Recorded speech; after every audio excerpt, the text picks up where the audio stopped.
नमस्कार दर्शक बंधु आपण को आम चैनल को स्वागत। आज कार्यक्रमटी समस्त मेष राशि व्यक्ति विशेषों बहुत गुरुत्वपूर्ण रही, कारण यही वीडियो रे आपण को एभली तथ्य प्रदान करिबु जहाँ आपण पूर्वर केबे सुनी नथिबे बा आपण को केही कहि नथिबे।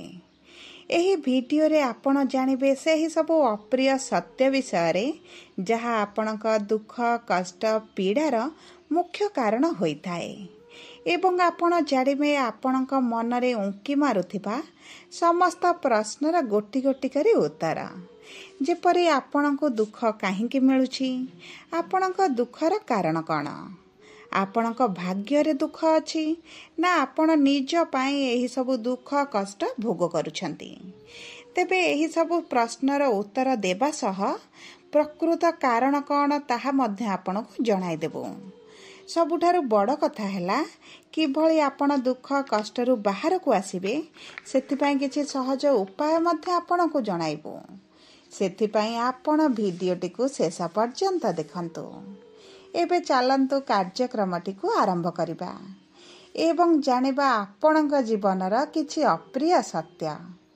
किंतु भिडियोटी आरंभ करिबा पूर्वरु जदि आपणकर भी मेष राशि होइथाए एवं आपण भी ईश्वर को आंतरिक भक्ति एवं विश्वास करंती तेबे भिडियोटी को लाइक करंतु एवं कमेंट बॉक्स रे जय जगन्नाथ जय मां लक्ष्मी अवश्य लिखि दियंतु।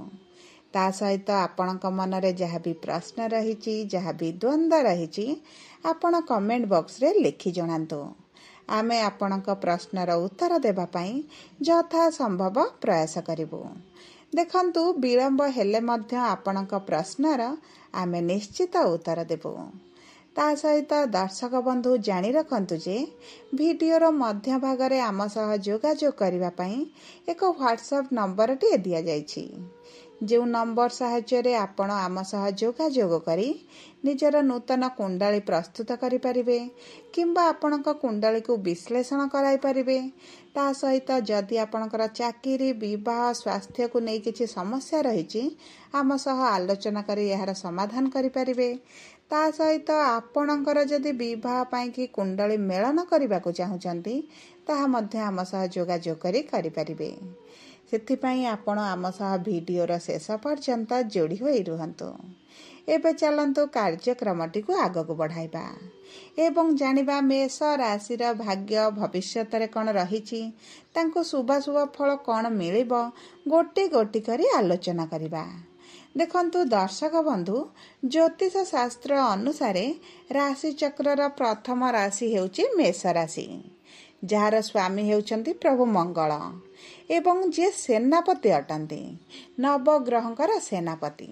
सेथिपाई मंगल हेउछंती ऊर्जार कारक ग्रह एवं मेष राशिर व्यक्ति माने मध्य बहुत ऊर्जावान अटंती। सेथिपाई आपण देखिबे मेष राशिर व्यक्ति मानक भितर गोटे लीडरशिप रो क्वालिटी थाए।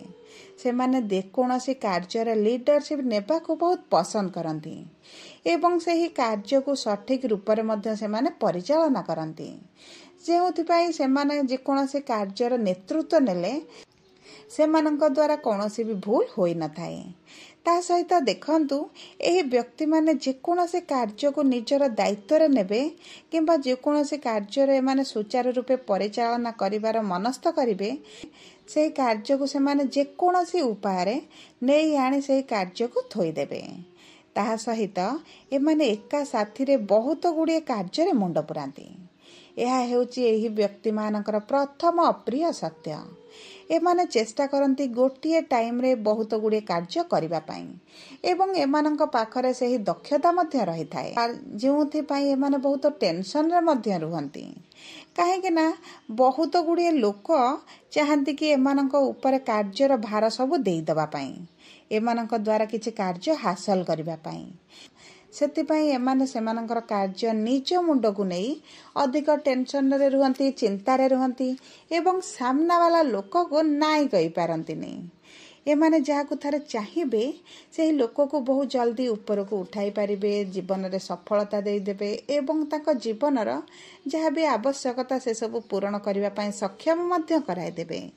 एही मेष राशि व्यक्ति माने साहाय्य जो लोक को करती निज हृदय करिथांती एवं एमानकर साहाय्यर फलस्वरूप एमाने कौनसी जिनिस आशा करि नथांती।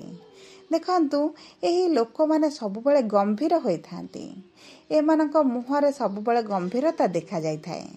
देखंतु एमाने जदि ऊपर हसिला भले लागुथिले मध्य तांको मन भितरे सबुबले काम कौन करिवे बोली सेही सब भावना चिंतन मन भितरे घूरी बुलु थाए। देखंतु मेष राशि झील होइथिले मध्य से माने गोटे पुओ भली कार्य करिथांती। एहा हेउची द्वितीय अप्रिय सत्य। आपण जदि मेष राशि कन्या होइथिबे तेबे आपण निश्चित भावरे अनुभव करिथिबे किंबा आपणको लोक कहिथिबे आपणको पाखरे पुओ भले कार्य करिवार दक्षता मध्य रहिछि। देखंतु एही लोक मानकर नाक ऊपर राग रही थाए। एमाने बहुत जल्दी रागी जाइथांती एवं कौन काहाकू कहि दियंती राग समय रे एमाने सही क्षण रे चिंता करंती नाही बा बुझी मध्य पारंती नाही। देखंतु अन्य ऊपर कौन बीतीब एमाने राग समय से सब कौनसी जिनिस जानती नाही एवं परवर्ती मुहूर्त रे एमाने अनुताप करिथांती कि मो द्वारा कहीं एभली भूल हैला, मु कहीं एभली कथा कहली। एही सब जिनिस को से माने भाबी मध्य दुखित रही थांती। ता सहित देखिबे एही मेष राशि व्यक्ति माने टिके जिद्दी स्वभावर होइथांती एवं विद्या क्षेत्र रे एमाने बहुत टैलेंटेड मध्य होइथांती, किंतु जीवन रे बहुत किछि सक्सेस माने पाई पारि नथांती। एहा हेउची एही मेष राशि व्यक्ति मानकर द्वितीय अप्रिय सत्य, जहा कि से निज भितरे लुचाई रखिथांती। तेबे देखंतु प्रथम थर जो व्यक्ति माने एही मेष राशि लोकंग सहित मिसी थांती एमानकु गर्वी अहंकारी बोली भाबी थांती एवं देखंतु किंतु बारंबार जदि आपण तांको सह मिसंती एवं सेमानक सहित आत्मीयता बढ़ांती तेबे आपण माने जानिबे जे सेमानक हृदय केते नरम, सेमाने केते परोपकारी होइथांती एवं सेमाने साहाय्य करिबा पई केते आगबर होइथांती। एवं ता सहित एही मेष राशि व्यक्ति विशेष माने परिवार कथा बहुत चिंता करिथांती। एमाने जदि झियो होइथांती सासु घरे रहिले मध्य बाप घरर चिंता एमानकु बहुत रही थाए। आउ बाप घर चिंता अधिक थिबा हेतु एमाने सासु घरे जेते भलरे रहिले मध्य बाप घर कथा भाबी बहुत टेंशन रे रुहंती, दुख रे रुहंती एवं निज भितरे से सब जिनिस को घूरी बुलांती।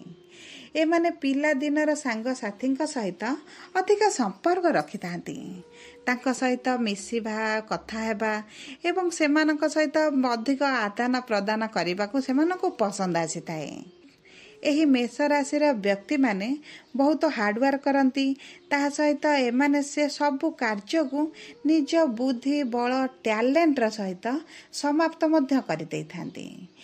किंतु मेष राशि व्यक्ति विशेष मानकर गोटे समस्या है एमानकर पेट एवं मुंड विधा एमानकर दुखर प्रथम मुख्य कारण होता है। एमानकर बहुत पेट जनित समस्या रही है, केतेबेले गैस्ट्रिक हो जेकोसी रोग हो एमान पेट जनित समस्या टिके अधिक भोग करिथांती। किंतु एही मेष राशि व्यक्ति माने ईश्वर विश्वासी होइथांती। एही व्यक्ति मानकर सक्सेस 30 वर्ष पर मिले थाए। जदि आपणकर एपर्यंत सफलता मिले नहीं तेबे आपणको 30 वर्ष पर किंबा खूब जल्दी आपणको मिल जिवो। देखंतु सफलता सबुबले अर्थ को नहीं रही न थाए, समस्तंकर भिन्न भिन्न अभिलाष इच्छा मध्य थाए। सेही भली जहार जेकोसी अभिलाष थिबो 30 वर्ष पर धीरे धीरे पूरण हेबा आरंभ होता है। सेथिपई देखंतु मेष राशि व्यक्ति विशेष मानकर दुखर मुख्य कारण है एमाने अन्य को साहाय्य करने पई प्रस्तुत थांती, आवश्यकता ठारू अधिक साहाय्य करती एवं सबु कार्यर दायित्व एमाने निजे नबाकू पसंद करिथांती, जेउंथिपई टेंशन रे रुहंती, दुख रे रुहंती। देखंतु जेतेबेले आपण एही सब कार्य गुड़िक निज हिसाब रे करिवा पई चाहुथिबे से पर्यंत दुखी रहिबे। आपण समस्त कार्य को निजे नियंतुनी, जेतिकी आपणक द्वारा संभव आपण सेतिकी कार्य करंतु। ତା ସହିତ ଆପଣ ଯଦି ଅନ୍ୟକୁ ସାହାଯ୍ୟ କରୁଛନ୍ତି, ଆପଣାର ମରୁଛନ୍ତି, ତେବେ ଆପଣ ବୁଝି ବିଚାରି କଲେ ଆପଣଙ୍କ ପାଇଁ ସୁଖଦ ରହିବ। ଦେଖନ୍ତୁ, ସବୁ ପରେ ମଙ୍ଗଳ ଯେହେତୁ ଆପଣଙ୍କ ରାଶିର ସ୍ୱାମୀ ଅଟନ୍ତି, ଆପଣ ମଙ୍ଗଳଙ୍କର ପୂଜାର୍ଚ୍ଚନା କରନ୍ତୁ। ତା ସହିତ ଯେହେତୁ ମଙ୍ଗଳ ଊର୍ଜାବାନ ଗ୍ରହ, ଆପଣ ପ୍ରତିଦିନ ସକାଳୁ ସୂର୍ଯ୍ୟଙ୍କୁ ଜଳ ଅର୍ପଣ କରନ୍ତୁ, ହନୁମାନ ଚାଳିଶା ପାଠ କରନ୍ତୁ ଏବଂ ମହାଦେବଙ୍କର ଉପାସନା କରନ୍ତୁ। ମହାଦେବଙ୍କ ମନ୍ଦିରରେ ଜଳ ଅର୍ପଣ କରନ୍ତୁ। ଆପଣଙ୍କ ଜୀବନରେ ସ୍ଥିରତା ଆସିବ ଏବଂ ଆପଣ ଶାନ୍ତି ଅନୁଭବ କରିବେ। ସବୁ ପରେ ଯଦି ଆପଣଙ୍କର ମେଷ ରାଶି ହୋଇଥାଏ, ତେବେ ଭିଡ଼ିଓଟି କେତେ ସତ ଲାଗିଲା, କେତେ ମିଛ ଲାଗିଲା, ଆପଣ କମେଣ୍ଟ ବକ୍ସରେ ଲେଖି ଜଣାନ୍ତୁ। ଯଦି ଆପଣଙ୍କ ପ୍ରିୟଜନଙ୍କର ମେଷ ରାଶି ହୋଇଥାଏ, ତେବେ ଭିଡ଼ିଓଟି ତାଙ୍କ ସହ ସେୟାର କରନ୍ତୁ। ଯଦି ପ୍ରଥମ ଥର ଆମ ଚ୍ୟାନେଲକୁ ଆସିଛନ୍ତି, ଚ୍ୟାନେଲଟିକୁ ସବସ୍କ୍ରାଇବ୍ କରନ୍ତୁ। ଯଦି ଆପଣ ଆମ ସହ ଯୋଗାଯୋଗ କରିବା ପାଇଁ ଚାହୁଁଛନ୍ତି, ତେବେ ଭିଡ଼ିଓରେ ଦିଆଯାଇଥିବା ହ୍ୱାଟ୍ସଆପ୍ ନମ୍ବର ମାଧ୍ୟମରେ ଆମ ସହ ଯୋଗାଯୋଗ କରନ୍ତୁ।